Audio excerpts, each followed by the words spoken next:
Well, welcome to High School Sports on the Hartford Cable Network. Tonight we're at Havre de Grace. It's a battle of arch rivals, the Havre de Grace Warriors versus the Aberdeen Eagles in girls soccer. Tim Lindekamp, not a stranger to coaching, not a stranger to being the AD at Aberdeen, but you found out you were going to be the head coach like a couple of days before school started. That had to be tough for you and tough for the team.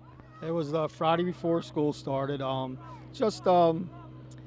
head coach we had just didn't communicate too good with our girls, and thought we better make a switch then. And Mr. Quigg, our new principal, basically volunteered me to take over the program. Well, of course, now you're no stranger to soccer. You've played soccer, you've coached soccer, so there's nothing about the game that is unfamiliar to you. Right, played for Terry Colo at Aberdeen High School. Then I played at Hartford Community College. I was a third-team All-American at junior college, and it's something that I've enjoyed. And I coached, I guess the last time I coached was with Matt Roberts, who's the head of athletic at Cecil County, so that's probably 10 years ago. So yeah, it's got the spark back, and I'm enjoying it, having fun. Matt, girls, they're different to coach than boys. They're very receptive, yet they have a whole different psyche, I'm sure. Yeah, you have to, when you're upset, you have to approach it a little differently. You can't scream and holler too much because you don't want the tears. But my girls have adjusted to my style of coaching, so we're doing okay. And Tim, I look at your team, 2 wins last year, 1 a forfeit. You've already won 1 game this year. Certainly you have a young team, 5 sophomores starting. How do you build a program from that kind of a tough background? Well, the sophomores I have are really working hard, and they're understanding the game now. They're understanding that we have to switch fields, we have to stay wide, 1 touch, 2 touch, and they're starting to get, and I'm hoping that, the JV players we bring up next year can jump on. And I think it's a building process, but I'm hoping in next year, the following year when they're seniors, I think we'll be okay. In continuity, you're the coach now. Do you intend being the coach for a time? That's a tough question. Right now, it's got interim on my name. My daughter Casey has been coming out and helping me, who was a college soccer player. So the girls want me to stay, and I told them I'll make that decision as soon as the season's over. Talking about Havre de Grace, and again, anytime you play Havre de Grace, is it tiddlywinks or whatever, it's an arch rival that, you win this game and you have bragging rights for the rest of the year. Yeah, I love coming to Havre de Grace. I mean, I lived here for a while before we moved to Aberdeen when I was a kid, so I consider it home. Our kids all know each other, so that helps with the rivalry. So, yeah, I think it's going to be fun. Very good. And coaching and teaching at your alma mater, that has to be fun. Oh, I love it. I never thought I'd be a teacher. But I followed in some good footsteps, you, Coach Baker, and it's fantastic. I wouldn't change it for anything in the world. You said that just the way I wrote it for you. Yeah, exactly. Thank you, Tim Exactly. Lindekamp. Stay with me. I'm going to turn and talk to Barry Ellis. Barry, the second-year head coach at Havre de Grace. You've been in the program for 4 years. I know you love being here. You're not a teacher by trade, so you come after your job is over, and then you coach these young ladies. How's that been? It's been working out well. I really enjoy it. Like I said, sometimes it gets a little challenging trying to have a regular job and trying to come coach, but it's just something that I love to do, so I make the time to do it. Yeah. A very small school, so there's a lot of division in terms of having enough athletes to play. Last year, though, your first year, you're 5-7, a successful year. This year, you're off to a 2-2 start. You've got to be happy about where you are. Yeah, I'm quite pleased. When I took over the program, we had some rough seasons, but I think coming in, we have a good group of girls, and they've been playing well together. It's just getting them to understand how to play the game a little bit better, where to position themselves, and how to move the ball forward. And we've done that quite well, and the record proves it. You come from the club soccer program. You've coached at Dublin Darlington for years, so certainly not a stranger. How about coaching girls as opposed to coaching boys? We asked Tim Lindekamp about it. What's the difference in terms of how you approach the game? And I think Tim said it quite well. It's a thin line. You really, I've coached my son, and you can be a little bit more, direct with the boys, but with the girls, there's a little bit more of emotions involved. So you got to, take baby steps with them. But it's fun. I mean, there's a lot of drama. But like I said, I enjoy coaching the girls more than the boys because they listen better. The boys are more hard-headed. The girls, you tell them what to do, and they'll listen. The boys, they're like, oh, that's not what you do, coach. So. Very good point. Playing Aberdeen, again, it is, folks who are not from Hartford County don't know this rivalry. It's Michigan State. It's, any rivalry you want to talk about. How is it playing Aberdeen? And, you beat them twice last year. Certainly they're looking to beat you tonight in terms of making their year. Yeah, last year was a good victory. We've played Aberdeen tough the last couple years, and we've been on the losing end a lot more than the winning end against Aberdeen. So last year was really a good win. I know a lot of the girls on the Aberdeen team. My daughter, she was a senior here last year, so to get the win against Aberdeen, that 1-0 win, was bittersweet, and looking forward to a great game tonight. Aberdeen's always a great opponent, and you can't take them lightly because they'll sneak up and beat you. Well, very good, Coach. Thank you so much. A beautiful night for soccer, great weather. It's going to be, the renewal of the rivalry. Aberdeen, Havre de Grace, always great fun. Don't go away. We'll be back with the beginning of the game in just a moment. Well, welcome into Havre de Grace High School. It's the Havre de Grace Warriors hosting the Aberdeen Eagles. It's girls soccer. Bob McCone, so good to have you along. Thank you for coming all the way up from Anne Arundel County for this. Can't wait. It's like coming back to home, right? Your Havre de Grace has been your home for many, many years before you upped and took off for the big city. Yeah, I lived here for a lot of years in Havre de Grace. Taught at Aberdeen High School like you did. And Bob, of course, you were Aberdeen, you were Edgewood for a time, you were in Havre de Grace, your kids went to Havre de Grace, so you know all about Aberdeen-Havre de Grace rivalry. I don't care if it's girls soccer or volleyball or football or basketball, it's special when you have these two teams get together. Yeah, it really is, except this one's a little bit different because the Aberdeen girls soccer team this year, the day before practice, had a coaching change. Mm-hmm.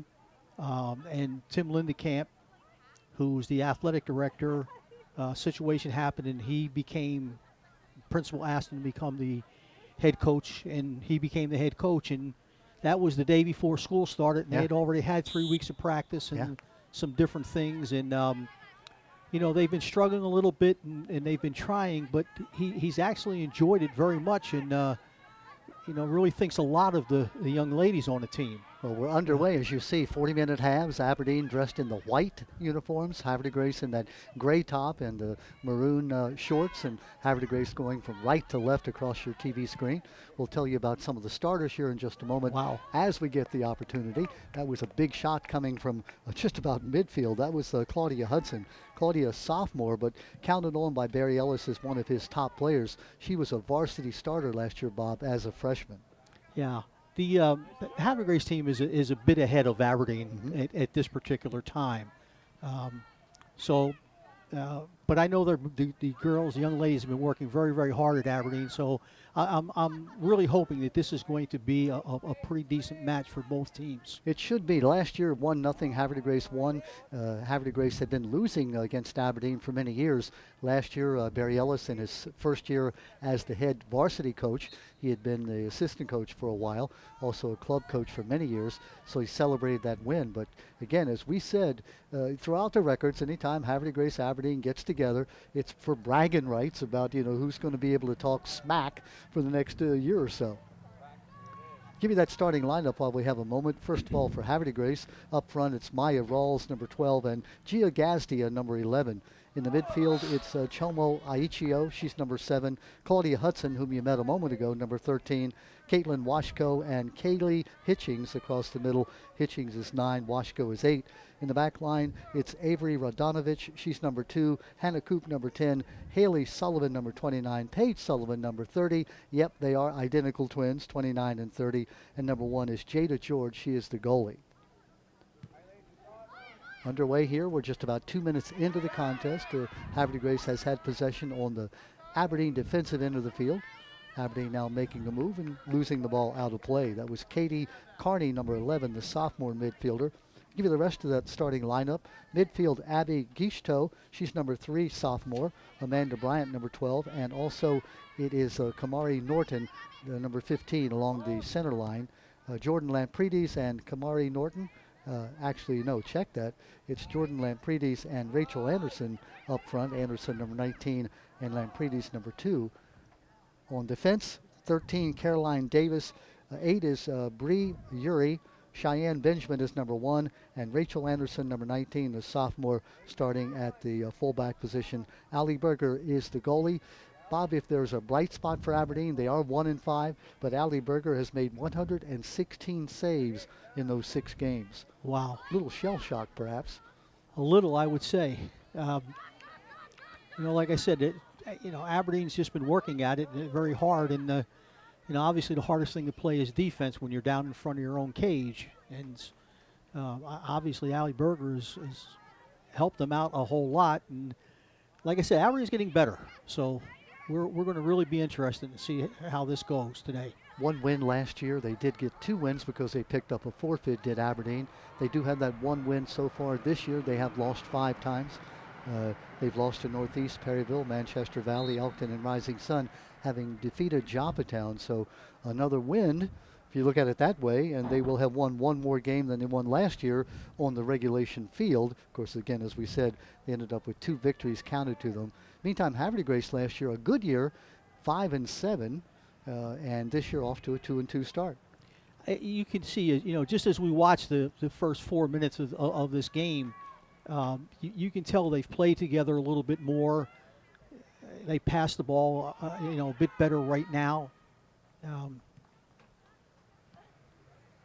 Both teams are sophomore laden. Havre de Grace starting 4 sophomores, Aberdeen starting 5 sophomores, and again, we're talking varsity soccer. You need senior leadership. You need that the older young ladies to lead you, Bob, and it's just very difficult to play in a varsity competition game in and game out when you have that many young players on the field. Well, in any sport that you're a part of, that you coach or you play in, experience means a lot. Bobby, that was Berger, by the way. Excuse me for interrupting, but she came out and made that save. And again, you saw that she took charge. She didn't lay back and wait for that ball to get to her. She came out and made the save. Yeah, that's exactly what you want in a goalkeeper. You want her, as they say, to command her presence, to command the area, the penalty area, and that whole area in front of her goal. Good defense by Aberdeen, but Bob, as you see, Aberdeen has been on the defensive end the entire time. Yeah, you just can't keep up that kind of play and be successful. No, the field's been tilted a little bit, just in the beginning here, but there's some athleticism. That was a very nice pass right there. It really was. And Allie's right on top of that. Made the save. That number 12 is Maya Rawls, who made that play for Havre de Grace. Again, you see the kind of skill she has. She's one of the juniors on the team, her 3rd year as a varsity player. One of the things that you do when you just start out playing soccer is that you want to get rid of the ball as quick as you can. You don't want to hold it at your feet. You get a little nervous and things. So as soon as the ball comes to you, you look and you try to see somebody and kick it up to them. And sometimes you kick it a little quicker than you like, and the person's not in position to get it. And then you lose the ball, and now you're starting again on defense and having to work your way back to get the ball again and start to push it up again and hope that you take your time and make the right pass. Bob, as a lifelong basketball player and coach, you know that passing the basketball is what you want rather than dribbling it. Soccer is very similar.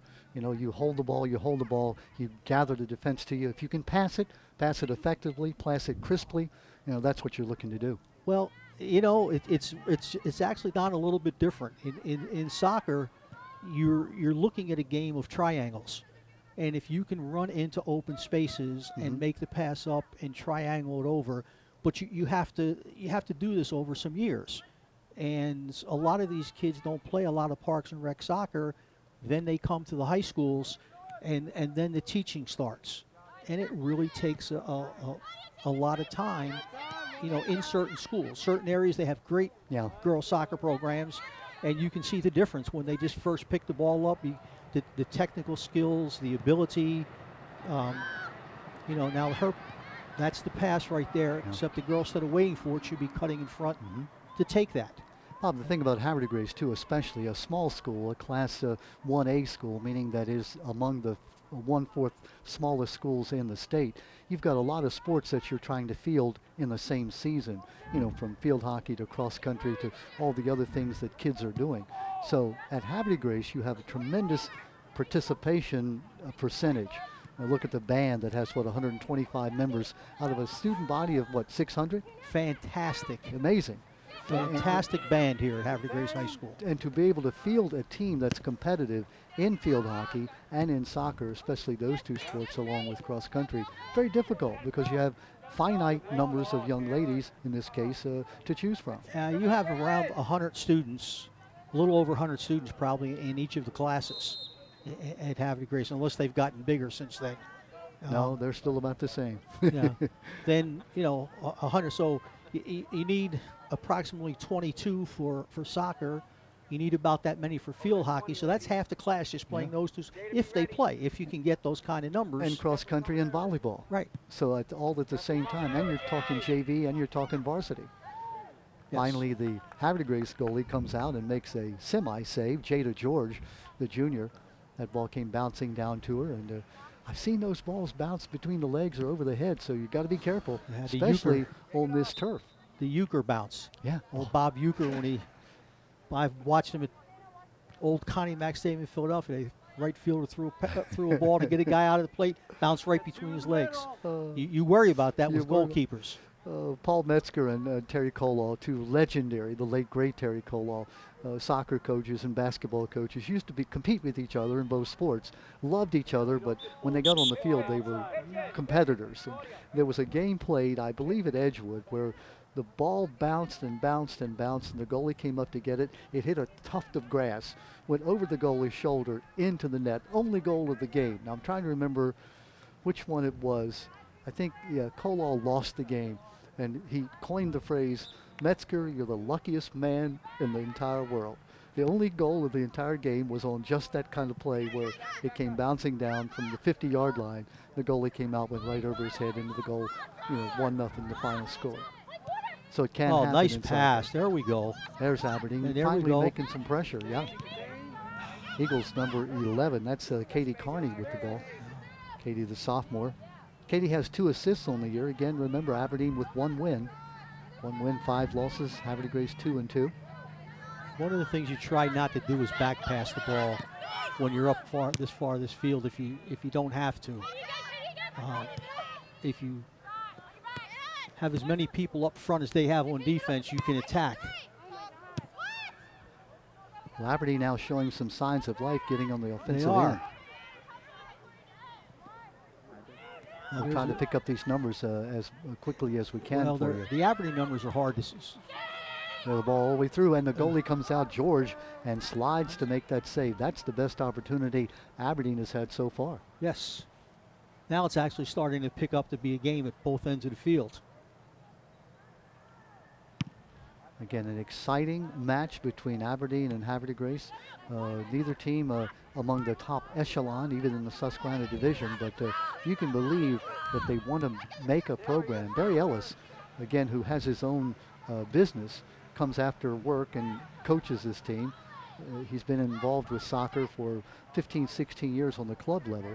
Tim Lindekamp, who took over, as Bob described, a day before school started, the athletic director, who both Bob and I, when we were at Aberdeen, had a chance to get to know Tim very well. And he's turned into, Bob, I would say, just a great citizen, young man who's the athletic director at Aberdeen. And he, by his own admission, I think Bob would say, if you took a poll of his teachers, the least likely student to be a teacher may have been Tim Lindekamp. And that's probably why he became a very good one. Absolutely. Good call. It's the guy who has, let's say, lived life a little bit and understands what it's all about, that can relate to kids. Well, nice move there. Havre de Grace, that's Maya Rawls. Puts the ball Nice. up. She laid that pass out nice, but the defender from Aberdeen back there was right on top of that. That might have been, could that have been Cheyenne Benjamin, number 1 for Aberdeen? Yeah, it was either her. Yes, that's who it was. Yeah, the junior Cheyenne I was looking to Benjamin. see Brianna or Bree Uri. She was in the middle, still in the middle. So yeah, it had to be Shy. Aberdeen doing a nice job defending that play. That was, again, a good opportunity for Havre de Grace. Just about 13 minutes into this game, 40-minute halves. No score, as you see. Neither team with any real opportunity at this point. Bob, as you said, it's been kind of evenly played now. Havre de Grace at first had the advantage, and Aberdeen over the last number of minutes has had its offensive turn. Yeah, it is. Havre de Grace looks like they have a little more speed in the midfield, but Aberdeen's lately has had excellent possession and kept it and made the right passes. Now that's not a bad pass. I mean, you're trying to really have the girl run on that pass. That was Haley Sullivan, number 29. One of the two twins. You'll see number 30 also, Paige Sullivan. Nice defense by Brianna Uri right there. Here comes Just Aberdeen. used her on body the to attack. shield the ball. That's Katie Carney. Aberdeen with the possession. Bit wider. Almost got the pass through. Yeah. Good defensive play by Havre de Grace.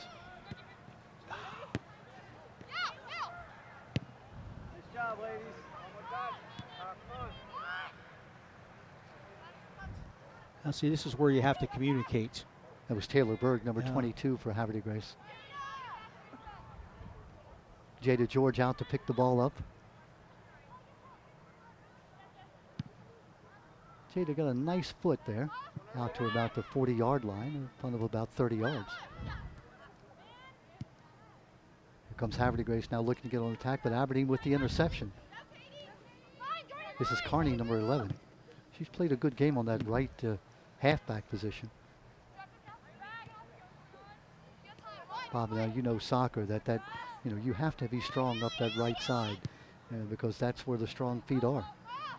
Be nice if you had a Roger Gompers, a great left foot kicker, as Aberdeen had back in the day when they won the state soccer title. Yeah, high school soccer teams, particularly girls soccer teams, are usually stronger on one side of the field than the other. Mm-hmm. And that's their preferred side when they come down the fields. Seems like Aberdeen, that's Carney who's been carrying the ball down that right side. Bob, isn't it more often that you have right-footed kickers are more comfortable coming down that right side of the field? Oh, yes. Absolutely. That was Sullivan, 29. Got away with maybe a little high kick there. Officials who may have had a chance to call. By the way, Mark Hamilton and Fran Rush, the two officials on the field, talked to them before the game. They were very anxious to get this game underway. They were looking forward to it. with the ball, and Well, she is quick, isn't she? she is.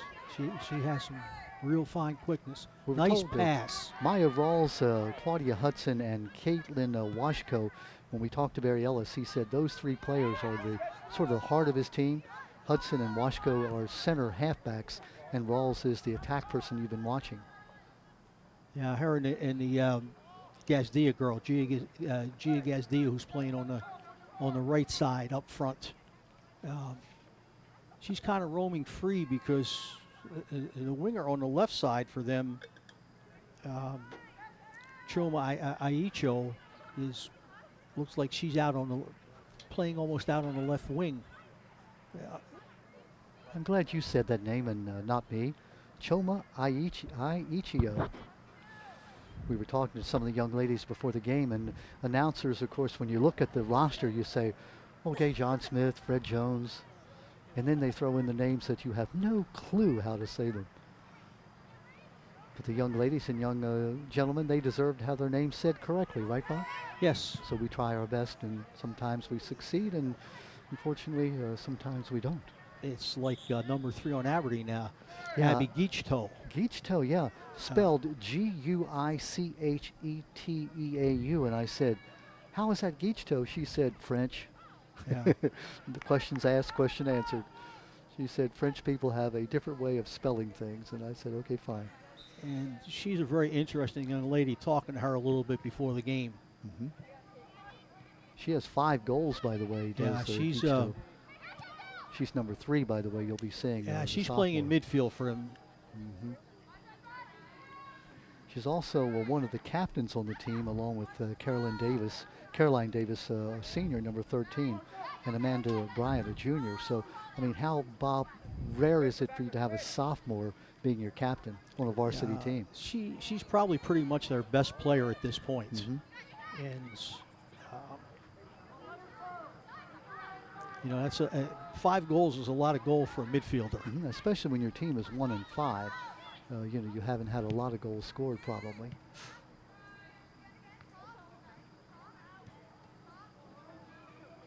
Like any other sport, the secret to this game is to get to the ball first. And be aggressive, right? Yep. The thing I love about soccer, compared to field hockey, and I love to watch field hockey as well, but the skills involved with field hockey are so, coming out now, making the save, good job by George coming out, are so refined, Bob, that unless you play that game from very young age, it's very, very difficult to be good at field hockey. Soccer, if you are an athlete, if you're fast, if you're aggressive, yeah, there are a lot of skills you have to learn as you get higher in the rankings, but you can be a good athlete on a soccer field on athletic ability. You can, very much to a point. Yep, and that's the point. You get to a level, and then it takes over. Similar to baseball, when they start throwing the curveball. And some of us stop playing. I remembered in college when I was playing baseball, I heard the pitch come in, and I didn't see it. And I said, I think I probably reached my level of incompetence. Here's Havre Grace with a breakaway. It looks like GSD on his ball. And probably not a bad idea. She was 1-on-3. She went ahead and took a shot from that right side. Tough angle. Yep. And then she couldn't wait for her players to get down there because she was the only one. Battle for the ball at midfield, just about halfway through the first half. Nice header there. Oh, nice move. That is the Havre Grace player we're talking about, Maya Rawls, number 12. She is so fast. Bob, if you would say, is there a difference on the field? That certainly is the speed. Havre Grace speed right there. And the fact that they've been playing together a little longer, perhaps, yes. Little, as you said, a little more advanced. And they have a little coaching consistency. Well, Avery Radonovich has played for 4 years on the varsity, and Choma Aijo has played for 3 years, and Maya Rawls has played for 3 years, and then and Kaylee Hitchings has played for 4 years. Mm-hmm. So there's a lot of continuity there. Someone once said to me there's no substitute for experience, but to get experience, you have to get experience. Yes. And I thought, well, that's profound, or but just the truth, or just stupid. I don't know. It's like, yes, Captain Obvious. Thank you for that little analysis. You can't get it sitting on the bench or not playing. Yep. But my goodness, you can take your lumps. Getting the experience. Getting it. Right. If you could just take a pill and get the experience without having to actually experience it. Well, that's what you hope. That's what you hope the JV teams do for you. Yep. It's the whole purpose of the junior varsity teams is to give kids experience. But when you look at these two teams with one starting 4 sophomores and the other starting 5 sophomores, they on a school with let's say a little larger size and perhaps a more depth of talent, they'd probably be playing JV, learning the game. Sort of like the Miami Dolphins. Oh, sorry, didn't mean to bring that up. Is that the worst team you've ever seen in professional sports? They're not very good right now, that's for sure. Talk about tanking, huh? But I also remember the 1972 Detroit Lions, who were the only team 0-16 in the National Football League history. So. Well, I think the Lions were, in 06, they were 0-16, right? No, 72. Were they? No, that's the Tampa Bay Buccaneers held the record. They were 0-14. Then they went to 16 games. I think the Lions. Is that what it was? I think the Lions in maybe 06, 07 were 0-16. But yeah, I know Detroit in 72. They were not good. Had 0 wins. Yeah, I think they only played 14 games then. There's a long shot from way outside. Watch the bounce. There we go. Bob and I had the same thought. Do not come up on that ball. We're playing on a turf field, which is wonderful, except when the ball bounces. And sometimes a weird bounce, depending on the English or the spin on the ball as it comes to you. Bob, we never had a chance to play on turf, obviously, back in the day. We were lucky to have grass. But what a privilege to be in this era of sports. What a great stadium we're at in Havre Grace. The James R. Harris Field, named in honor of the great athletic director, football coach back in the 70s and 80s at Havre Grace. And this was done and pretty much paid for by the people in Havre Grace who raised all kinds of money to put this field together. The late, great Rich Holly, my great friend, the baseball coach at Havre Grace for many years. Miss Rich Holly. Yeah. Great man. Well, you look at Havre Grace, and you know that because your kids went here. They had some of the most extraordinary teachers, all down the line. We don't want to mention any because we'll leave them out. This was the best kept secret in education in Harford County. Teachers came here and didn't leave. Nope. Don Osmond is a name that I will forever have reverence for. I thought you weren't going to mention anybody. I know. I couldn't resist it. Aberdeen player goes down. Don, who started the Smiles program that, gave hope and help to the underprivileged in Havre de Grace for so many years. I saw him in the Y store the other night in Havre de Grace. He's still very much in the area. And You do know that my son Sean was the president of Smiles when he was a senior at Havre de Grace I High did know School. that, and he of course became the Sesky head, so he sort of didn't give up that service idea. It's a wonderful thing because the service you learn in high school, many times you continue that throughout your entire life. Yes. It was a great program, and Don Osmond did a tremendous amount for this town. And he's still well remembered in this. Oh yeah. In Havre de Grace. Here's Havre de Grace on the attack now. Again, no scores. You see about 15 minutes left in this first half. There's Rawls. Nobody to pass to. Good job by Aberdeen to close it off. Everything from his Thanksgiving Day dinner for the homeless in Havre de Grace that all the kids helped him with, to the antique car shows where they raised money for to help in different areas in the community. And the kids just flocked to the programs. He didn't have to recruit them. They just wanted to be part of it. Coming up on the 15-minute mark left in the first half. No score, and in truth, neither team has really had a great opportunity to score.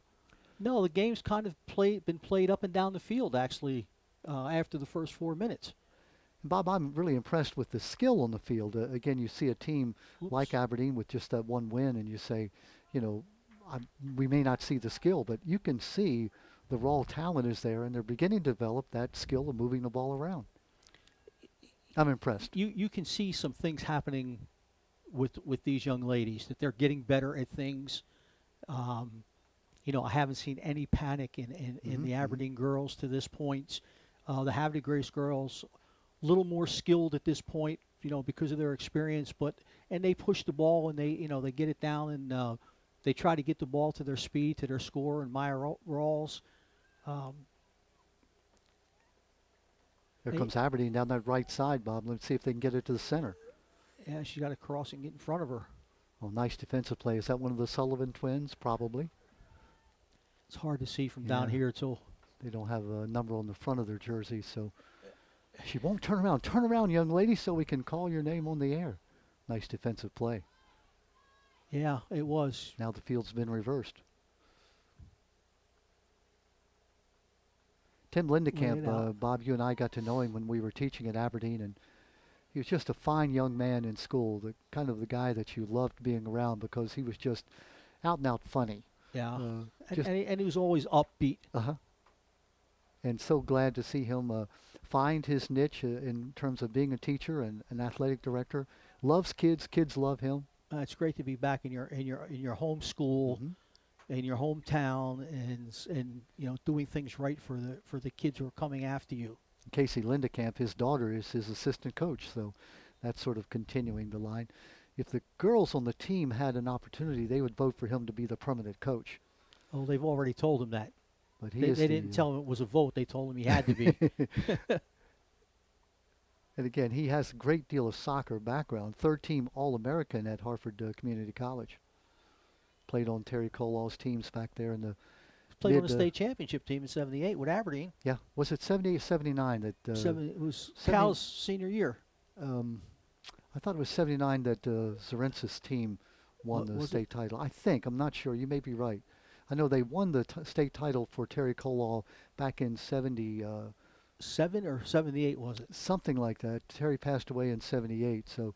Because it was Cal's senior year when he won the baseball and soccer titles. So it'd be 77 that they would have won the soccer title. See, our memories, we have to relate things, Bob, to be able to... I always tell Tim Lindekamp that Cal Ripken, wherever he goes, I hear him brag that I was in Tim Lindekamp's graduating class. That's what I've heard Cal say. I've heard Cal say that. Yeah, but he wasn't. No, they were 78. They both graduated in 78, yeah. Well, then it would have been 77, 78 year that they won the soccer and baseball championships. Yes, that's correct. Cal's senior year, then 78 that they won the the baseball. Can I tell you a quick story about the Cows winning the state title in '78 in baseball? Sure. They were playing down in Anne Arundel County. I think it was Arundel they were playing against. At Rips Field? No, it was at Joe Cannon Field. Okay. And it was a beautiful day. Oh, is that What a a goal? It's a shot. goal. Scored What a by shot. Aberdeen. Just as we're reminiscing about the Aberdeen days, a goal is scored. Let's see who got the goal. Maybe we'll be able to see a replay of that we'll be able to pick it up. That came out of nowhere, Bob. Looks like number. Unlike field hockey where they bring the puck out and you know who scored. Here's I your think replay. it's- Yeah. My guess is that's Kane Norton, but Let's see if we can see a number. Truck, do we see who that is? Number 15, we're told. right. For Okay. Yeah. Aberdeen. That's and that's Kamari Norton, number 15 for Aberdeen, who scores at the 11-minute 31 mark. So Aberdeen takes that 1-0 lead. Kamari, who was penciled in as a fullback for the game, moved up to the starting line late, just before the game, and now scores the goal for Aberdeen. That's a great move by the coach, huh? I'll tell you. Well, before I was so rudely interrupted by that goal, I was telling you the Cal Ripken story when they won the state title. They're trailing 4-1 against this team. I believe it was Arundel. And it was a beautiful day, and all of a sudden a cloud, Bob, came out of nowhere. It was just like this cloud. And it stopped right over Joe Cannon Field, and for a half hour, a torrential rainstorm to the point of the field was totally unplayable. Well, in those days, you didn't pick up the game and play it. The game was wiped out. They started all over. They won the game the next time they replayed it, ended up winning the state title. Now, if that's not Cal Ripken's good fortune that he's had his entire life, most of it made by himself, of course, but he has been, the baseball gods have smiled on him throughout his entire career. Back in the day when we were watching Cal grow up and be a great young athlete, did you have any clue that he would be a Hall of Fame baseball player and break, Lou Gehrig's immortal 21-30 record? Well, the No. truth of the matter is no. I mean, Who would have?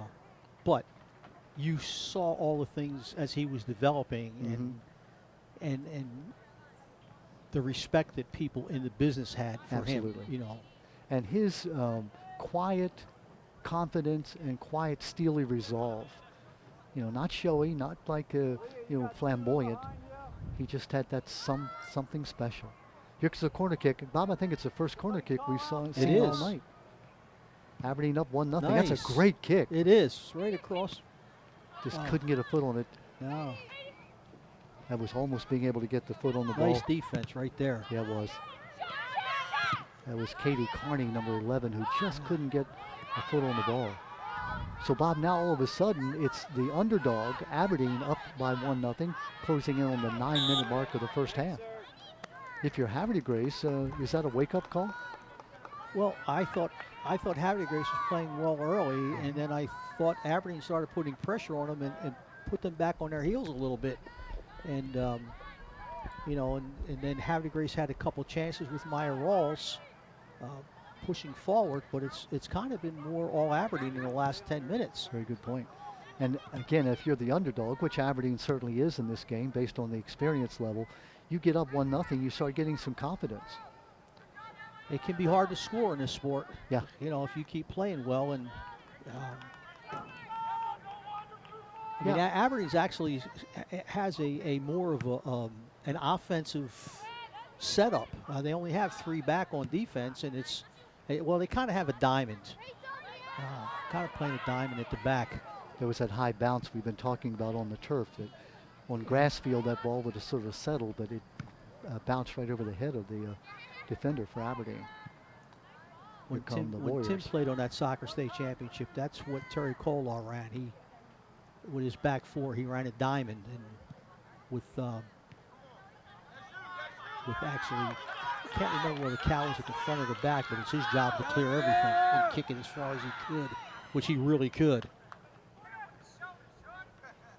Yeah, you know, they talk about what was Cal's best sport in high school, and certainly baseball was tremendous, but he was a great soccer player and an excellent basketball player who never played the sport in high school. in high school. And regrets it to this day. Yeah. Here comes another corner kick for Aberdeen. I don't know who that young lady was that was doing that corner, Bob, if we can pick up her number, but she certainly is skilled. Yeah, I'm thinking it might be Abby Geachtoe because I can't see her out on the fields, and she's playing central midfield, so it's got to be her on the. Yeah, she being number 3. Yes. We're talking about that's Geachtoe there, putting the ball right in the middle. Yeah, she's the one player that Aberdeen has skills at this point. And she's only a sophomore. Yes. I hate to break that news to the rest of the league. Well, she's obviously played in a very good Parks and Rec program somewhere. George comes out and makes that save. Tell you what, you said it, Bob. Aberdeen has turned it around. Right now, they are the team with the momentum, taking the fight to Havre.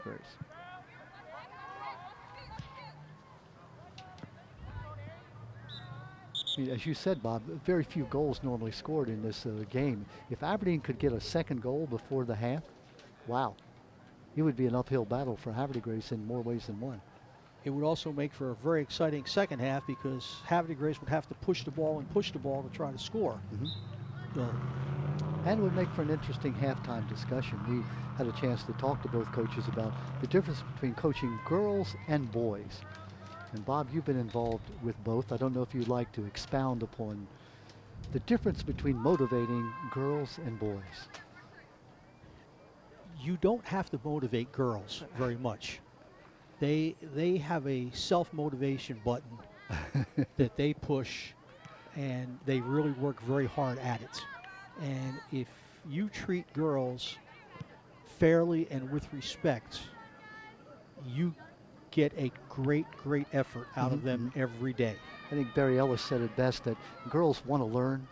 They want you to teach them things. Boys have been programmed to say, I know that. You know, I don't have to learn that. So and especially since Title IX came in, let's go back to the 1970s, where girls sports began to really grow. It's one of the greatest things that happened in sports, Title IX. Yep. And Al Seski, again, the late, great Al Seski, remembered as a football coach, remembered as somebody that, was a champion men among men. But he, as athletic director in the county, did more for girls sports than anybody before or after. He just, in his, I guess, I don't know, after he had retired from being a coach, he became an advocate of women's athletics. Here comes Aberdeen again. And really, you look at some of the sports that were started by, be it lacrosse or gymnastics or swimming or, it goes on and on, the sports that Al Seski personally brought into existence. Still the only county in the state of Maryland that has boys volleyball. It's amazing to me that only Harford County among the public schools has organized boys volleyball as an interscholastic sport. Yes. That's crazy. I mean, a great sport to play. It doesn't take a lot of equipment. No, obviously, we live in Anne Arundel County, and all my children and my grandchildren live in Anne Arundel County, and they all play in the Parks and Rec in the Anne Arundel County areas. George coming up with a save, Bob, excuse me. And volleyball is very big in the central Anne Arundel County area. Yet my in my high granddaughter school, plays it. Yet in high school for the boys, Yes. there's no None. outlet for it. No. And again, let's go back to our Aberdeen days. We're waxing the Mitchell brothers who played volleyball for Aberdeen. Great basketball players, Skip and Mike. 6'9", 6'7"? Well, Mike graduated at 6'5" and a half. George came out and was just a bit out of position, almost. Nice play by the defender. Yeah. For Havre Grace, instead of giving up the corner kick.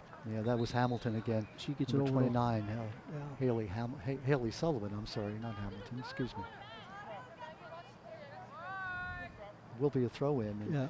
Bob, the difference between a throw-in and a corner kick is significant, obviously. I thought that was an Aberdeen girl who kicked it out over the sideline. I believe it was Sullivan. Oh, maybe that's right. It was, yeah. This is Sullivan here throwing yes. it in. Yeah, that's right. She did a good job taking it out there. Aberdeen with the interception. That's Geachtoe. The young lady. Oh, what a move. Boom, hits it. Oh, what a hit. And a nice save by George. That ball was moving. She has a midfielder's boot. She can She can get it there. Miss Abby Geachtoe. Again, 5 goals on the season. Down go 2 players, and gives us a chance to say what a clean game this has been, Bob. Very few penalties, very few, things. Abby is one of the 6 young ladies on this soccer team who are in the SMA program at Aberdeen High School, Science and Math Academy, which is a county-wide program at Aberdeen. So we don't know where she's from, home school-wise, whether she is an Aberdonian per se or comes to the SMA. Science Math Academy, one of the great things this county has done. That and the IB program at Edgewood. Her and Allie Berger, the goalkeeper. Amanda Bryant, number 12.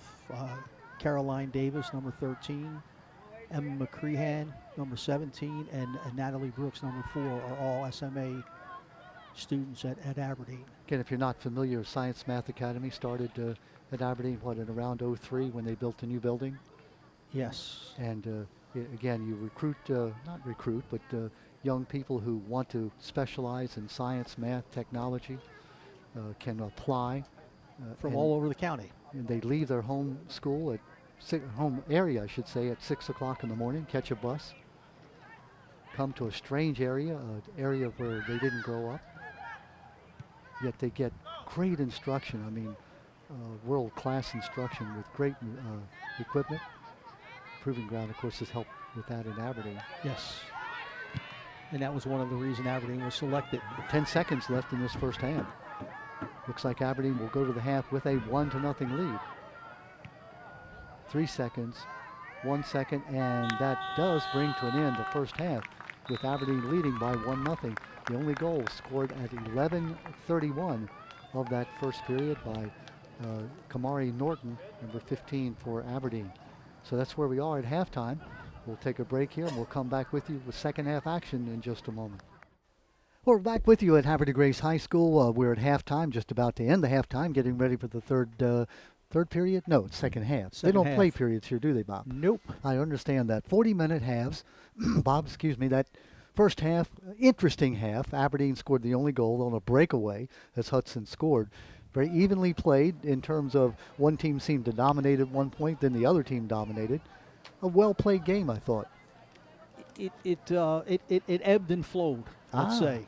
I like that. A little bit. Havre de Grace opened up for the first 4 or 5 minutes, and they were playing very, very well, attacking. Maya Rawls, with her speed, was creating problems. Allie Berger was doing a nice job for Aberdeen in goal, and then it sort of changed, and then it started to really flow back and forth. And Aberdeen grew into the game, and now we're going to see the response, the halftime talk and the response from Havre de Grace here. Yeah. I always like to ask coaches, if you were Coach Ellis for Havre de Grace, what would you have said to your team at half? Well, nice scoop there by basically, Shada I would have George. told them that we, played pretty well. We had some opportunities, but we're really going to have to focus a bit more and get on top of the ball and make some passes and work together a little bit. And one of the things I really didn't see them doing very much of in the first half was communicating. Bob, you talked about it in the first half. They back-passed that ball, did Havre de Grace, and really set Aberdeen up to take it away. Well, back-passing at midfield is not probably something you really want to do. Well, it's if you have technical skills, it's fine. It gives you time to reset your offense again. If you don't have technical skills and you have a tendency to give the ball away, it's probably not a good idea. And that's what happened that time. So they have switched around, as you can tell. Aberdeen is going from right to left across your TV screen. Havre de Grace from left to right. 40-minute halves. We're about 2 minutes into this second half. Aberdeen leading by 1-0, scoring that goal at the 11:31 mark of the first half. Kamari Norton with the goal, a breakaway on the goalie one-on-one, and beat Jada George with the shot. And that's where we are. 1-0 is the score as Aberdeen looking to pull the upset. Again, we say upset. Aberdeen comes in 1-5, Havre de Grace 2-2. And beyond that, we're playing at Havre de Grace. And the Warriors, Bob, as you explained, have a lot of players with much more experience. Had a much better season last year at 5-7. Aberdeen winning just one game on the field and getting a forfeit. So Aberdeen has to be pleased with the way they're playing. Very nice defensive play right the there. way the score is right now. Yes. Then if you're Tim Lindekamp, we talked about Barry Ellis. Bob, what would you say to your Aberdeen players about what do you do in the second half? Well, you want them to keep doing the same thing. You know, be aggressive, talk to each other, communicate, pass the ball when you need to pass the ball. You know, don't hold the ball, but let's be aggressive and you know, and let's get back. Everybody has to get back on defense when it's time to get back. You know, we're up 1-0. Here's Aberdeen on the attack. Oh, nice defensive play by Havre de Grace. That was Hannah Loop, number 10, the senior, saving what could have been a disaster there for Havre de Grace. Yeah, they don't want to go down 2-0 at this point. That's a. Hannah Coop, by the way, is a senior, but this is her first year, Bob, playing organized soccer, in high school at least. Yeah, well, you go back to the athlete. Yeah. Goalie Ali Berger again, who comes in with 116 saves on the year in 6 games, so you can tell she's been under fire. Played well tonight. Really hasn't been tested to a large degree, Bob, but she's played well when she has had the opportunity. Yes, you're absolutely right. I mean, early on, she had to make a few saves. Came out the one time very, very early in the game when she really needed to stop a goal. Good point. But that's that, you know, do or die thing that a goalie makes a decision to either come out or hang back, and once you've made that decision, you're stuck with it. Yeah, you have to follow it at 100%. Yeah. The Eagles have coached Tim Lindekamp, Casey Lindekamp, his daughter, assistant coach on the team. Also Jessica Marks, another assistant coach. Watch that high bounce coming out for it. Ali Berger had to get out there on that one, or it looks like Gia Gazdia. That's who that is, I believe. Hard to see the numbers from up here. It is, yeah. I think that is Gazdia. She was closing in rapidly. We talked about making that decision as a goalie. You come out or you hang back.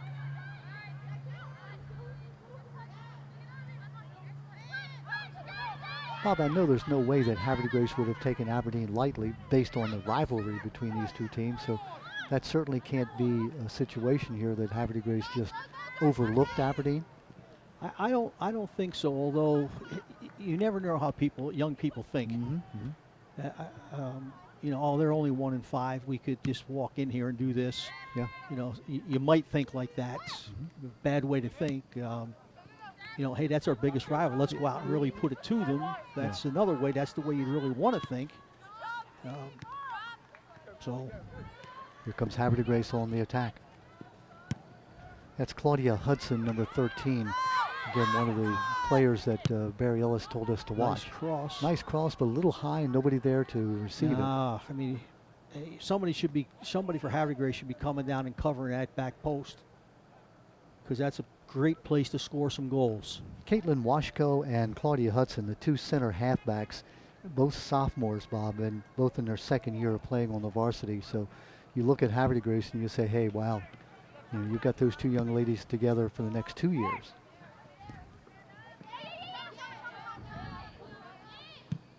Nice job back passing that time, setting it up.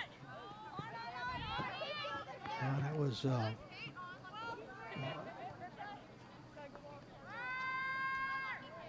Verdanovich. Yeah, Verdanovich. Yeah. Avery Verdanovich. Avery, yeah.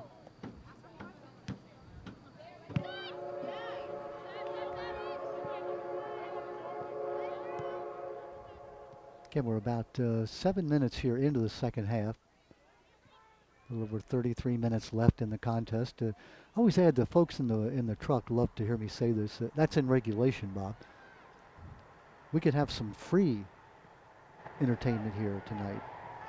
Do they play? They don't play overtime, do they? You know, Here? that's a question I should have asked before the game started. I don't believe they do. Well, we'll find out. Maybe.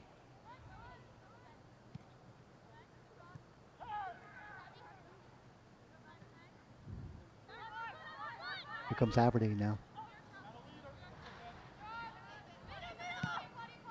Nice left foot right there. It was. We talked about having a nice left foot, and that is number 12. Amanda That's Amanda Bryant. Bryant. Yeah. Amanda has a goal this year. She's one of the captains on the team, a junior. Amanda, Abby Gishto, the sophomore, and Caroline Davis, one of the few seniors on this team. Tim Lindekamp said that Caroline Davis, number 13, is the key to his defense, and we certainly have seen that tonight. She has played a whale of a game as number 13 for Aberdeen. Well, we just had a substitute. You know, That's rare because neither team has a lot of people on the bench it looks like number 30 for. for Havre Grace. Okay, and I don't have a 30 on my roster. Well, maybe I do. Yeah, that's Paige Sullivan. Oh no, it's not her then. Paige started the game. Yeah. It looked like the Gazdia girl has come off. Didn't see her be injured or anything. It's really a nice night. Temperature's probably what, Bob, in the high 60s. It's. Oh, I think it's in the 70s. You think? Oh yeah. But not a whole lot of humidity. It's kind of a nice, pleasant night out there. Maybe started in the 70s. Maybe it's got a little more chilly, huh? I don't think so, really. It's pretty. Really? Yeah, Pretty it's steady. Pretty steady out there. Well, it's a nice night. No wind. Of course, we haven't had rain for, what, 2 years? Feels like it. I thought about mowing my grass the other day, and I couldn't find enough grass to mow, so I said, no, I'll just wait a while. You could have come down the beach and mowed mine, because No, I'm not that anxious to mow grass.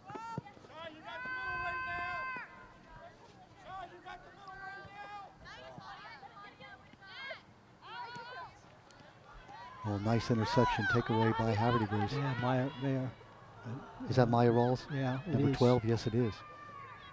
Great sportsmanship there. Maya went down, and the Aberdeen defender, they sort of helped each other up. It's kind of like the way you played the game, Bob, right? Absolutely. Oh. I have never seen a Philadelphia guy help up another guy. I've never seen that. It's against the rules. I've seen them step on their opponent. That's within the rules. Oh. Here comes Aberdeen on the attack. Nice pass.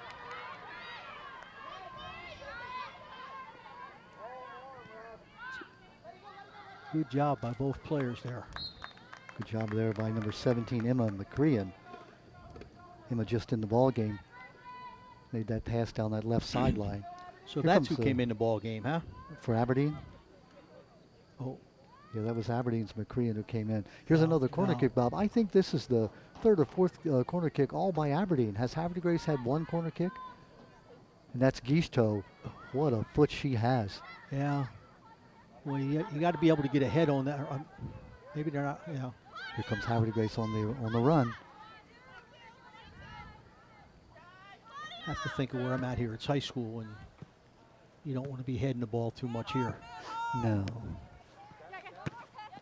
Down she goes. Now, no penalty called there. That that may have warranted. No, she actually got the ball first. So Okay, and then tripped her. yeah. Well, she got the ball. The girl tripped over her feet. Yeah.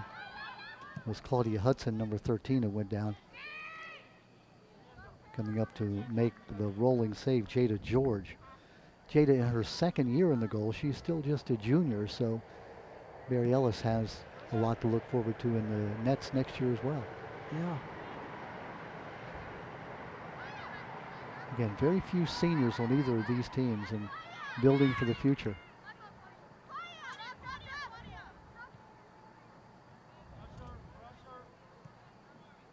Well, nice play there by Havre Grace.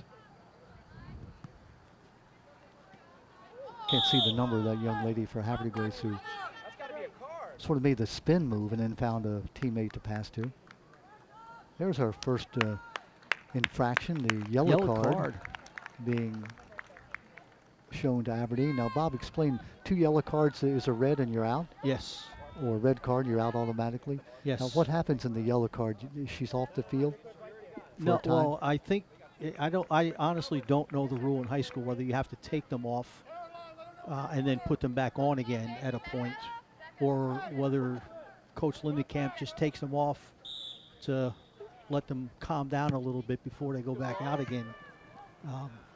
Yeah, the player for Aberdeen who came off immediately, so it looked like she knew exactly. That was Bree Uri who was taken off the field there after the yellow card. Didn't look like a blatant call, but certainly it was a foul, and the official stepped in right away. It was Fran Rush, by the way, the official who made that call. Oh, just across the goal mouth. Look at that. Yeah, she was looking, young lady was coming in on that opposite corner and on that back post, and just a little too high. Yeah, a little too hot maybe. That's when you have to, like a football quarterback, take a little bit off of it and sort of float it out there. You just got to get it down so she can get a head on it. Well, that, yeah. No problem, I got her. Go ahead and play.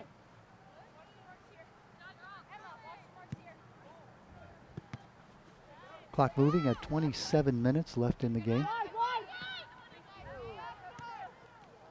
2 players go down, no foul. Good job by Havre de Grace moving it back and forth, but again, Aberdeen there on defense. Yeah, Havre de Grace has been playing a little stronger the last 5 minutes.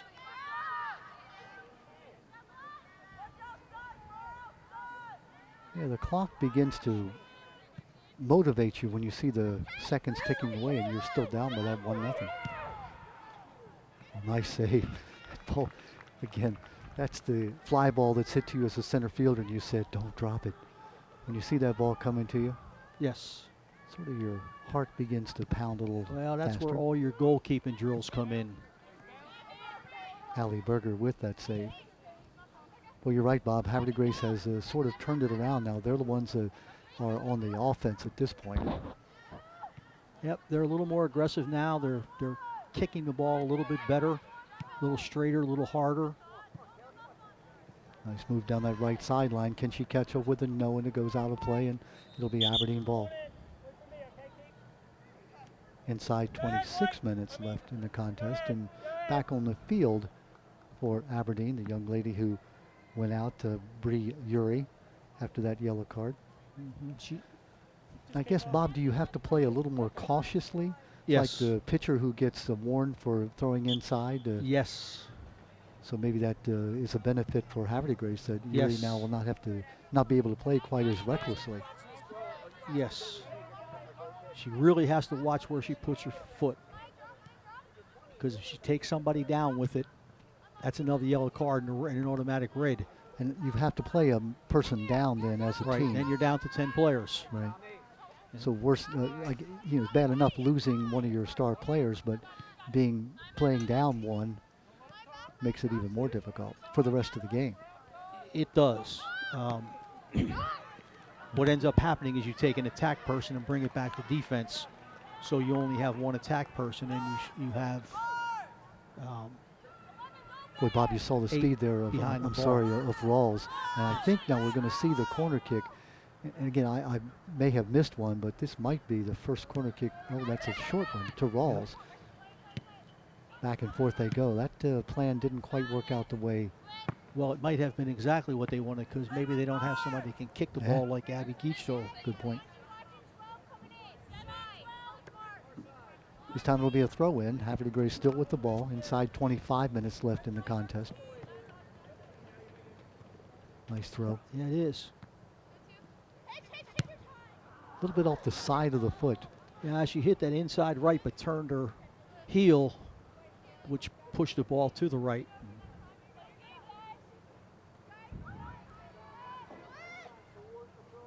Setting the ball to the far side of the field. Allie Berger is going to put it in play. And that can be a dangerous pass right there. Bob was just going to say that that Havre de Grace player looked like she was in position to make the interception. Most times you want to boom it out of there, don't you? Get it up to midfield. Well, as you say, boom it, but it's very difficult. Here's Gichto. It's a nice pass. Oh my goodness, the Aberdeen offensive player, was that Hudson, who split the difference. He's the one who scored the goal early. That was almost a chance to break away. No, Kamari Norton scored the goal early, right? I meant to say Norton, yes, Kamari Norton, not Hudson, thank you. She almost was able to split the difference, and we'll have another corner kick. Well, since Hudson's on the Havre Grace team. That would be hard to do. Abby Gichto. Let's watch the way she meets this ball. Oh, right there it was. Oh, and the ball almost Englished its way in. By that I mean the spin just came right back to the goalie. It did it. The goalkeeper was well placed right there. But that ball hit and took it almost looked like a lacrosse ball hitting and spinning its way toward the goal. Good thing she was aware, Bob. That could have snuck into the goal. Good thing she was in the place she was. Yeah. Because I'm not sure if that was a foot to the right or left. Her hands would have been quick enough to stop that. Oh, what a great pass. That was. It's still not. Just not able to get to the ball. Rawls goes down. Yeah, she as you were running, she just happened to have the wrong foot forward at that time and just couldn't do it. Another great opportunity for Havre de Grace, and 22 minutes now and still counting inside 22.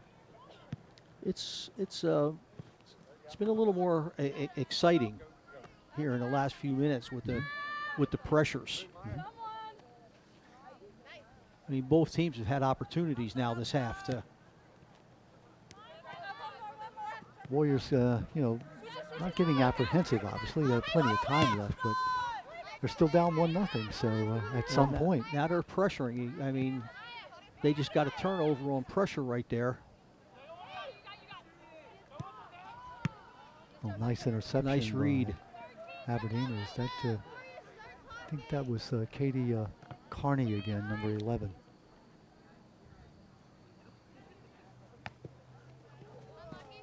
How to play it goes against Havre de Grace, and so it will be Aberdeen ball. No, that's not Carney, but it's 12, Amanda Bryant. That's Amanda Bryant. Yeah, that ponytails. Yeah, cover number. Good point. Let's outlaw ponytails. As I'm bald, see, I can say that. Let's not have long hair to obscure the numbers. It's like in football with all the dreadlocks. I'm waiting for somebody to be tackled by a dreadlock. I understand that's legal. It is. Wouldn't be a problem I would have, though.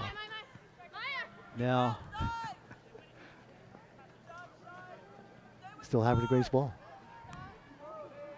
Inside 20 minutes, 30 seconds left in the contest, just about halfway. Oh, nice throw in, good interception by Aberdeen. Goal kick.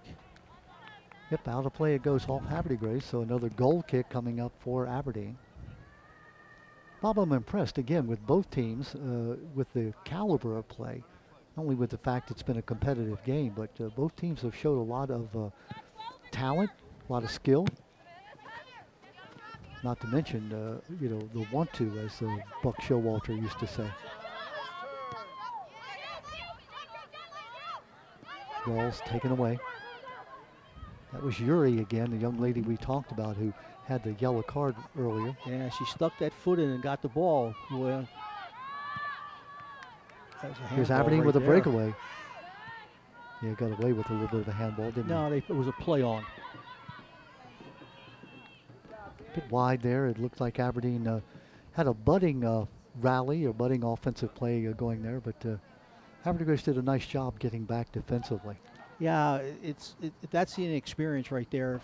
When you see somebody coming at you, you can go around and you can do some different things, but if you don't have that experience, you want to kick it and get it at the goalie, and it may not be the best thing to do. Right. Seldom is, unless you just have the great skill or luck to get the ball right on the goal. I mean, the one thing you see the teams down do goes is the Aberdeen player. That's going to be stepped on the back heel, but that's fine. She's fine. She'll walk that off. Is that Gichto? Yeah, it's number 3. Yeah. Abby Gichto, and that'll slow her down for about what, 10 seconds? She's fine now. It's not like professional soccer where they roll on the ground for 2 minutes. Bob shakes his head. Oh, it's off the goalie. It's open. The goalie is able to jump on it. Nice job by Jada George. She fumbled the first catch. Did a nice job of jumping right back on it. Yep. So you're saying the professional soccer players don't fake an injury now and again? Yeah, they lay there for 3 days.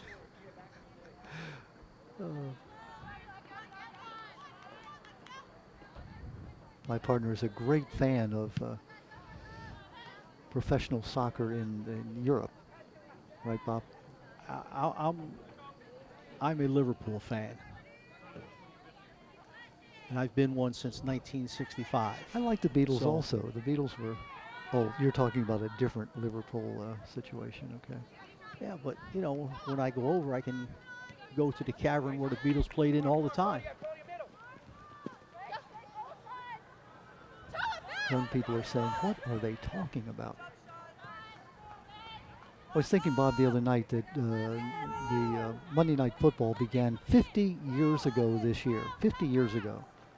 So 1970, the first year. Dandy Don and Yeah. And Howard Cosell. so We have a little football game that my wife and I host, and one of the trivia questions I asked this week was, what was the song that Dandy Don sang when the game was out of reach and just about over? I have no idea. And the hit was written by Willie Nelson. It was Turn Out the Lights, the party's over.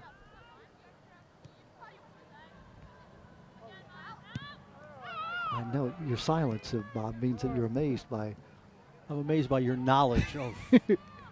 Don't ask me what I had for breakfast this morning, but 50 years ago I can tell you that he would rub Howard Cosell's toupee and begin singing the first couple lines of Turn Out the Lights, the party's over. Each toe down and back up again. Looks like she was fouled. Yeah. I wasn't sure which way that was going for a second there. Yeah.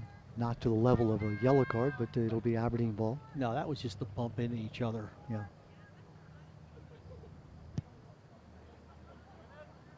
There's Gichto. See, that's the part right there where the young lady just gave the ball away.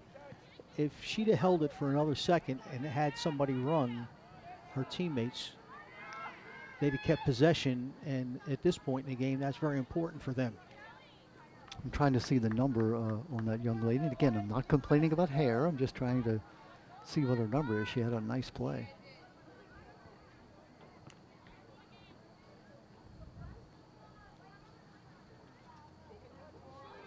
Who's the captain of Aberdeen? Is it Amanda Bryant? Yeah, there's 3 of them. Yeah, Abby Gichto is one, and Amanda Bryant. It's Amanda Bryant then, because she has a captain's armband on, and you only wear one of those. I gotcha. And Caroline Davis is the other captain. Yeah. Now, Down goes one of the Havre de Grace players, and Aberdeen has the ball. Now it becomes, Bob, just a little bit antsy in terms of with only 14 minutes and change left in the contest. well, right there, with that collision at the 40-yard line, you know, that was Bree Uri. One of the exciting things about being in Havre de Grace is the trains that go by, and now the fire whistle that goes off. Yeah. So you can tell we're fairly close to the fire station here. Yeah, they just wanted everybody to know they were here. Okay.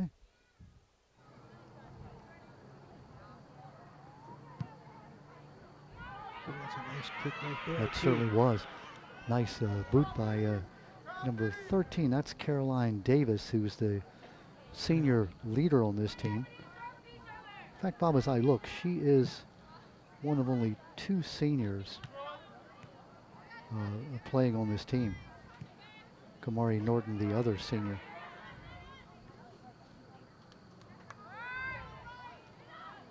You talk about rebuilding and you talk about next year, but Bob, if you're a senior, there is no next year. This is your year. So, hey, we want to go out with a bang in terms of winning ball games. Absolutely. Here comes Havre Grace. That's Rawls. Look at the speed of that young lady. Nice job defensively, disrupting it. It looked like that was Caroline Davis, number 13, who came up and made that save. I can't tell which one's wearing the armband, whether it is Carolyn Davis. She is a captain of the team. Yeah, they're wearing, their numbers are so close. There's Geachtoe getting the ball out of there. Abby Geachtoe, sophomore captain, 5 goals on the year in 6 games. Inside 13 minutes left in the contest. That big 1 you see on the scoreboard there for Aberdeen, that scored at 11:31 of the first half by Kamari Norton. That's the only goal of the game. A couple of other opportunities, Bob, but in truth, there hasn't been a real, let's say, golden opportunity for either team. Yeah, not recently. There's been a chance that you could go up and finish it. That part of the inexperience you mentioned. That, but not the, there hasn't been a shot on goal where the goalkeepers had to really do anything to make the save.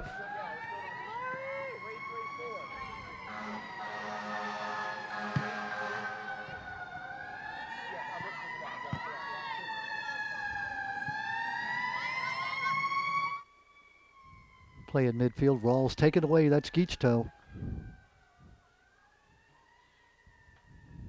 That time, good play by Havre Grace defense. Bob, that's a good example of what you talked about. That Geachtoe could have passed that ball quickly, but she wanted to do something with it to be able to get it in position. Yeah, it would have been a difficult pass, that first pass for her, but she was looking. Unfortunately, there was no one, the way she was going, there was no help over there for her. Nice centering pass, but nobody's there for Havre Grace. Bob, as a coach of youth soccer, I know the one thing you try to teach is to spread out. Don't amoeba-like to the ball. That's a very difficult lesson to tell in terms of staying in your lane.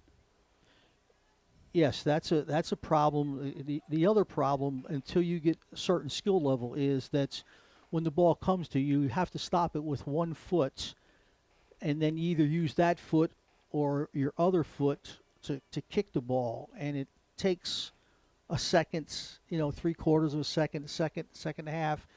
And a lot of times people are on you and they take the ball away and you lose the ball because you just don't have the skill to trap it and move it. And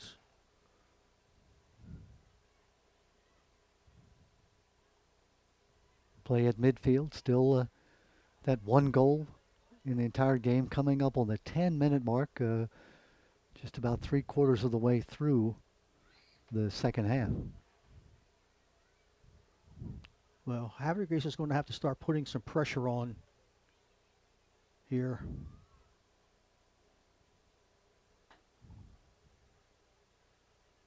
Geachtoe. See her use her body and her hip to keep the the young lady off. Sometimes I get a little, maybe I shouldn't be calling her number or name so often, but how can you avoid it? She seems to be in on almost every play. Well, that's her job in the midfield. I mean, it's her job to protect and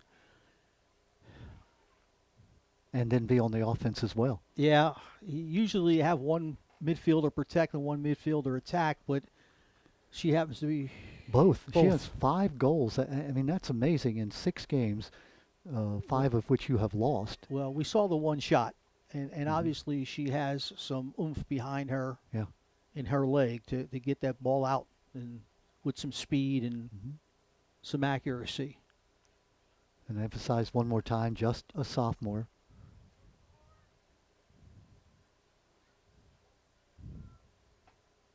Nice header by, who else? Geachtoe.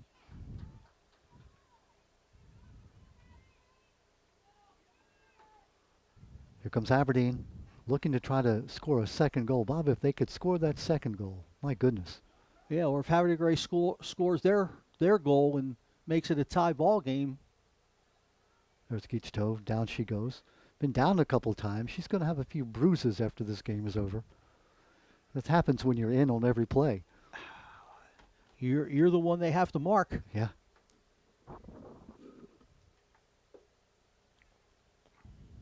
Battle on the near sideline.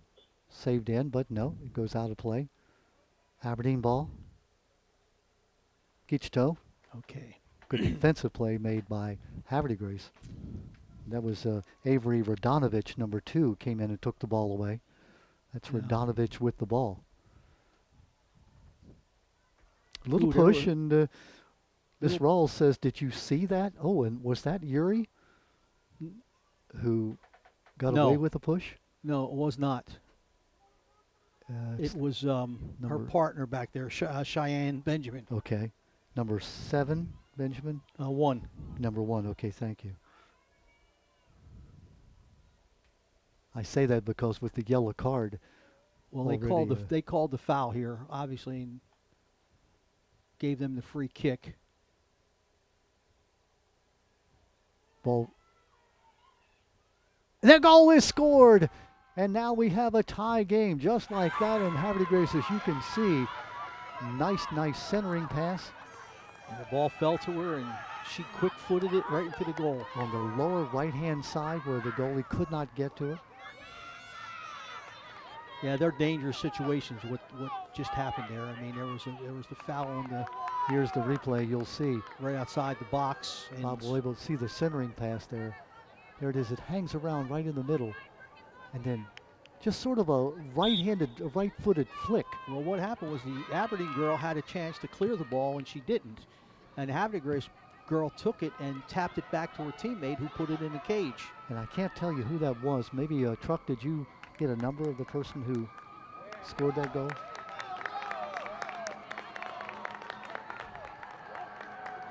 Waiting to hear.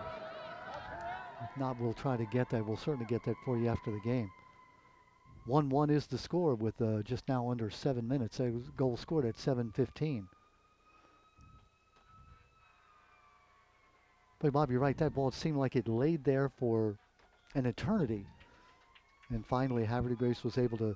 Well, no, the Aberdeen girl kicked it back to the middle, and the Havre Grace girl kicked it back to her teammate, who kicked it in.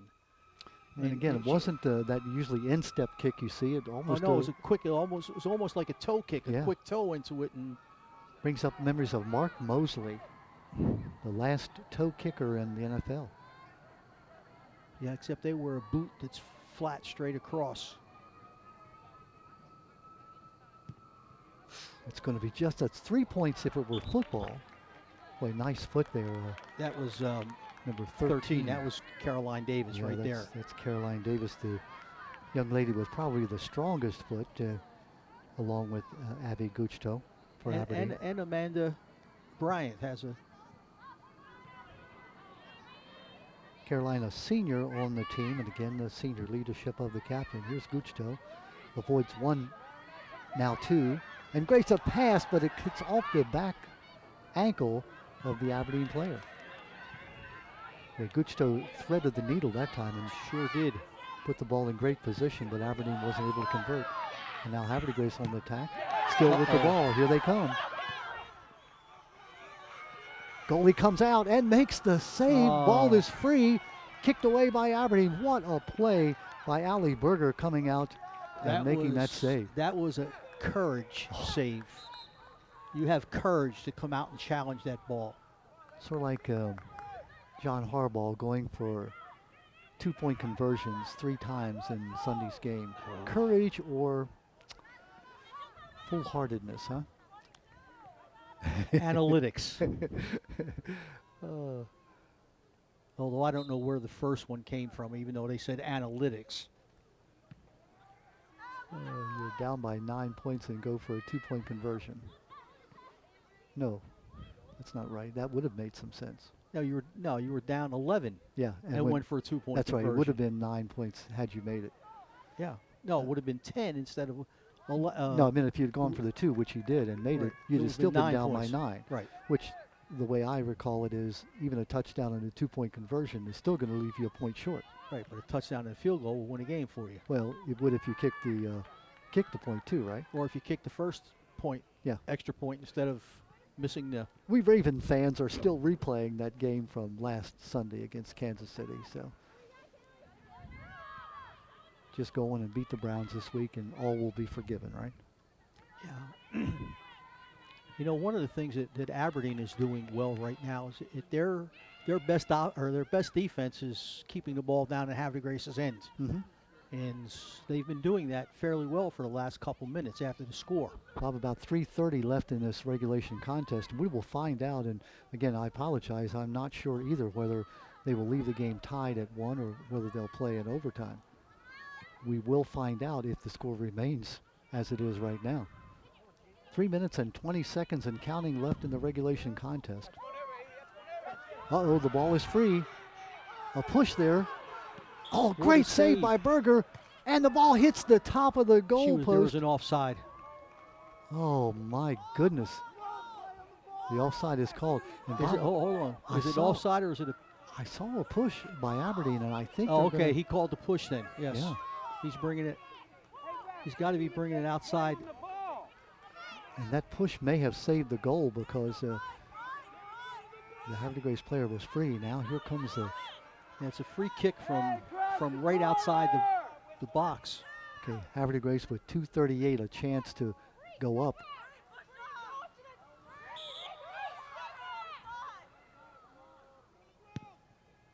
Oh, what a save by Berger, and another save by Berger. She saved the first one and then dove and saved the second one on the rebound. That was outstanding. Oh my goodness. And Berger again. And the ball is wide and goes out of play. Allie Berger, my goodness, what a play. She has saved him to this point, that is for sure. Wow. 2 minutes, few seconds left. It was Claudia Hudson, by the way, number 13 for Havre de Grace, that had that free kick, that penalty kick. The sophomore. For the score? No, I'm No, sorry. yeah. For the kick for just the now. kick just now, yeah. We don't know who did score that goal yet. We'll try to find out for you, and we'll certainly after the game, if not before. 1 minute and 40 seconds and counting left in the regulation contest. We didn't, obviously didn't get that on replay, right? The kick just now. No, the one for the goal. Yes, we did, but we still couldn't see the We couldn't see the number. number of who kicked it in. Coming up on the 1 minute mark left in this contest. 1-1 is the score.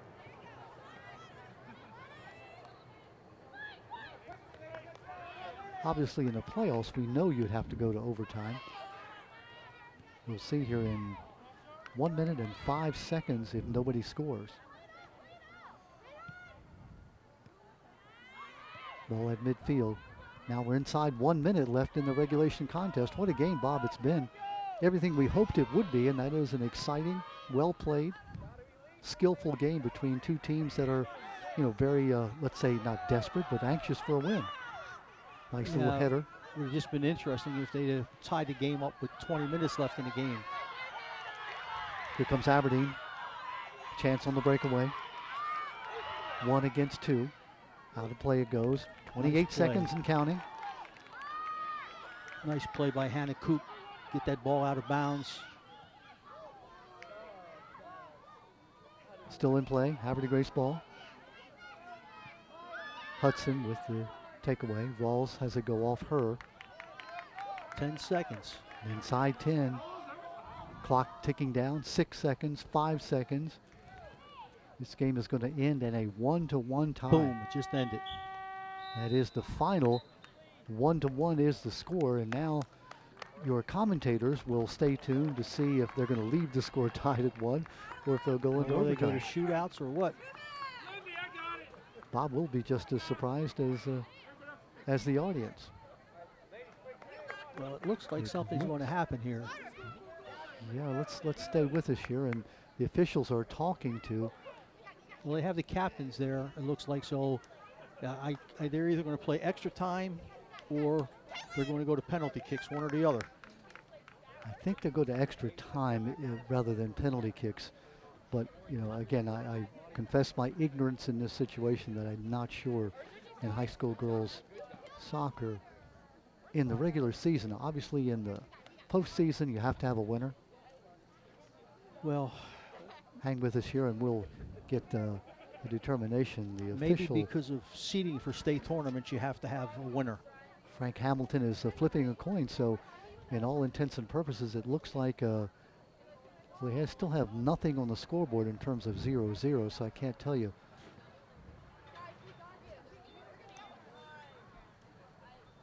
Let's see if there's Heather. Maybe Heather can tell us. Bob, if you can get Heather Crawford's.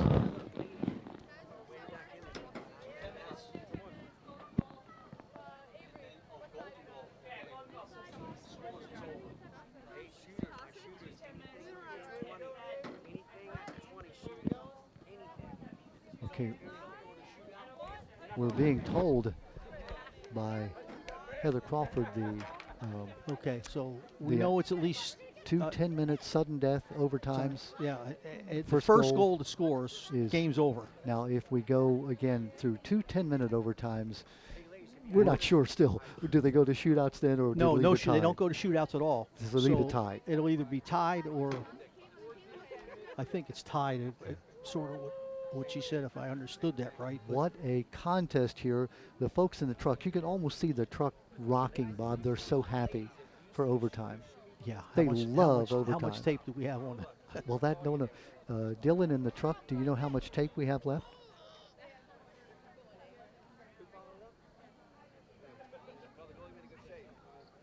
Okay, good, good. We have unlimited time, so we could be here at midnight. I don't think that's what Dylan meant. Yeah, I think he meant we have enough time to cover the two 10-minute overtimes. So we'll hang with you here. 1-1 is our score. Maybe does Heather know who scored the goal for Havre de Grace? Maybe she can tell us. We know that Aberdeen scored Kamari Norton.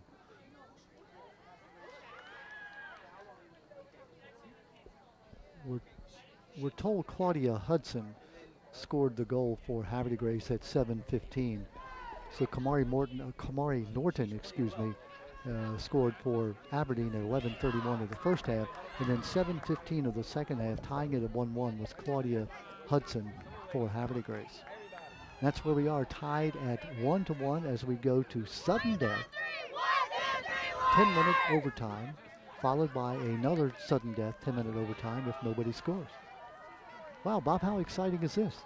I was just thinking, I wonder if the officials get overtime, Uh, get extra pay. No. I think they get paid by the gig, not by the hour. Okay.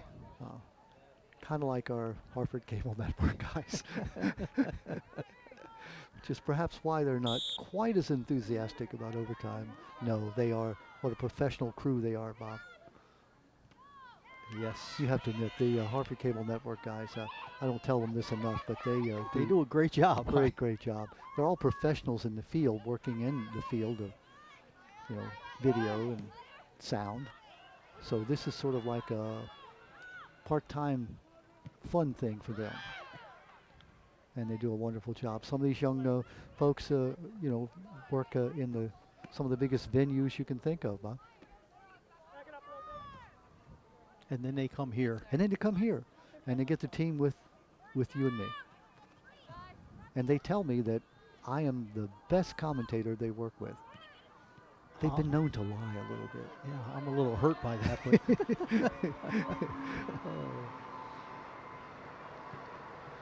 About 1 minute now into this first overtime. Almost like the day the guy in the airplane came up to me, Bob, and wanted my autograph. I know you were very impressed by that. it's starting to get to be all about me now, huh? Basically, yeah. Was that Me Too guy or? Oh, golly. No, just me alone. What a game this has been. I mean, exciting. Obviously, it's what you want, Bob. You want two well-matched teams, evenly matched teams, to play, very well, and they have. Both teams have played well. We've seen stars, for both teams, and we've just seen both teams play very hard. Obviously, we knew that would happen. Yes. Aberdeen Havre de Grace, you don't have to say anything more than, hey, you're playing Havre de Grace today, or you're playing Aberdeen if you happen to be the opposite. Yes. Inside 8 minutes now. We're coming up on the 8-minute mark.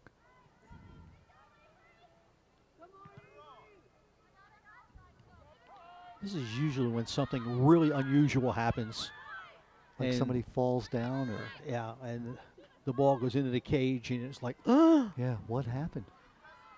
That's the I guess, field hockey, soccer, and every sport, I guess. Some games are decided on pure chance, pure luck, not And always skill.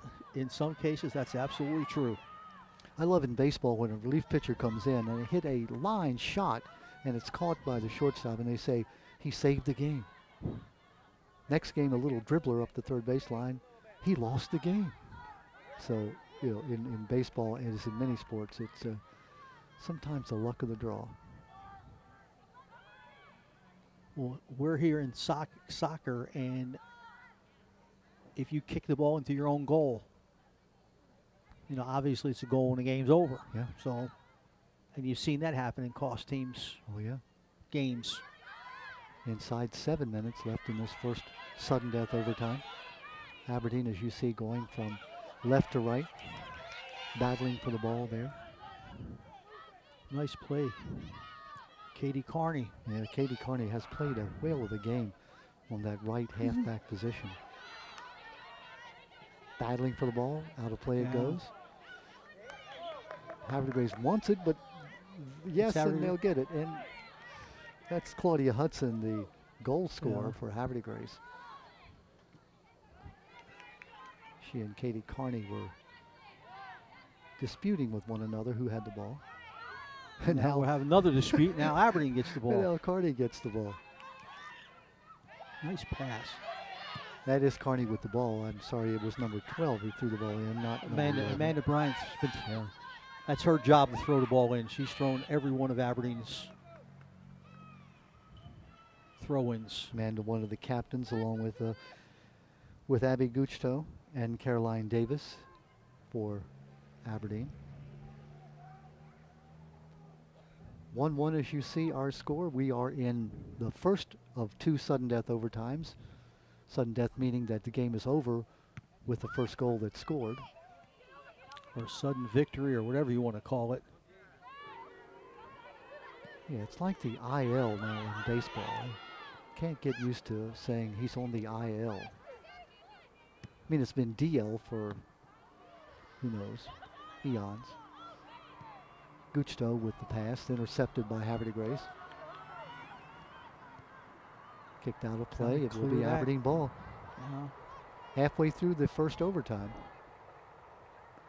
Bob, I'm rooting for a tie. I don't want to see either team lose this game. They both played so well. Silence on your part. I know you want to see a winner.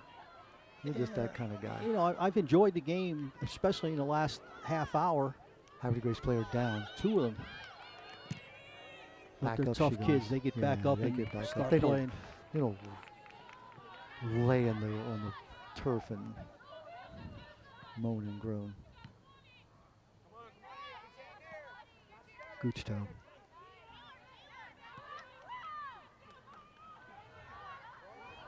We call it Guchto. Guchto is the way the name is pronounced. Aberdeen with the save there. Come the Eagles, looking to mount something. Instead, Havre de Grace takes it away momentarily. Now they have the ball inside 4 minutes left in the first overtime. Avery Radonovich, number 2, Havre de Grace with the ball.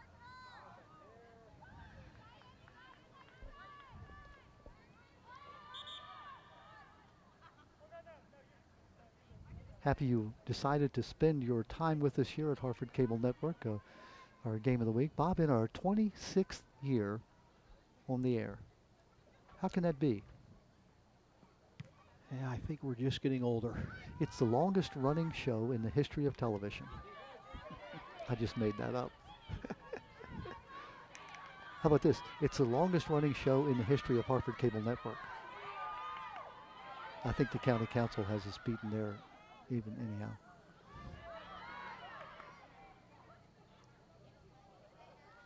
Well, good play by Aberdeen. Was that Amanda Bryant again? Instead of kicking the ball out of play.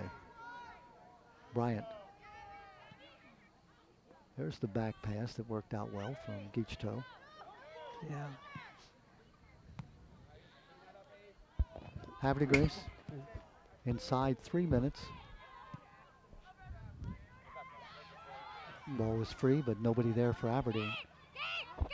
Coming up to get the ball, hurrying, is Jada George. Yeah. Jada says, I think it would have been better had one of you kicked the ball. Well, I think they were thinking that she was going to come up and take that early, and she didn't. Yeah, right. And they were waiting for her. And here's Geachtoe. Fakes out one person.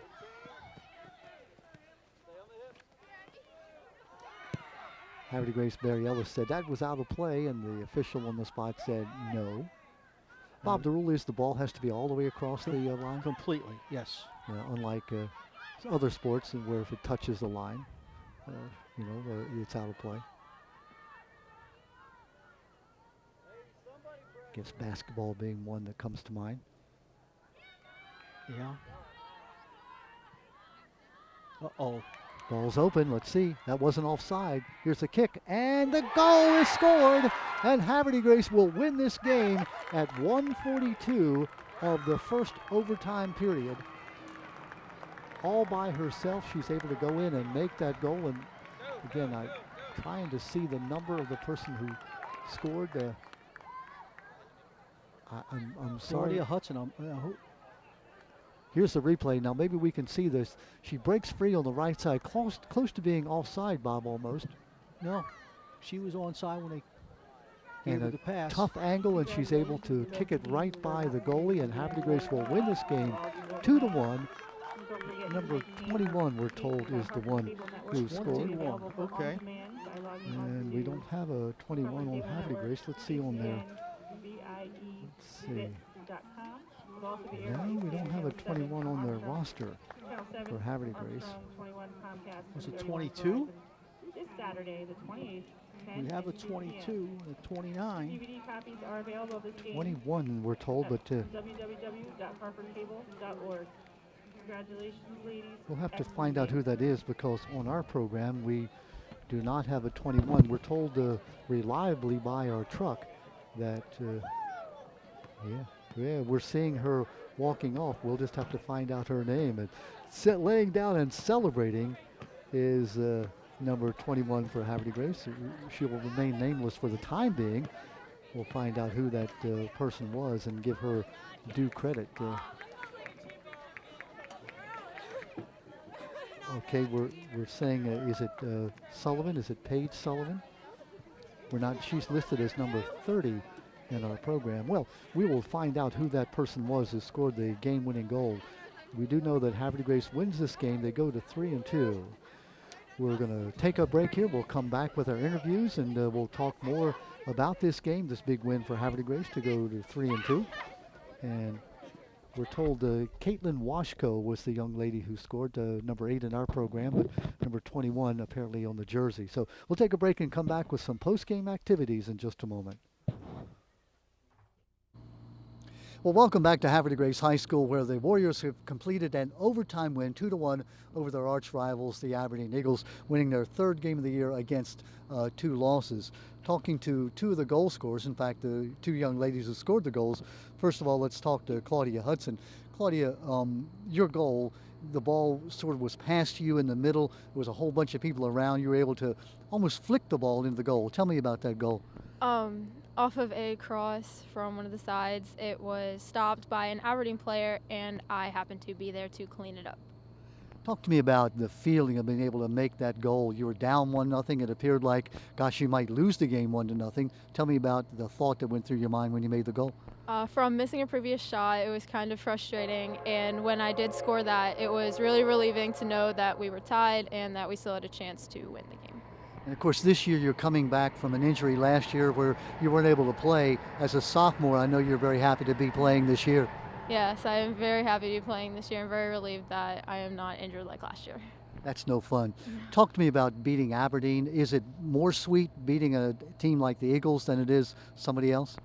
This game in particular, I thought was really good that we won because it was an even matched game, and the games that we have played previously have either been above us or way below us, and this was kind of just an evenly matched game, and it was really competitive, and we just did really well.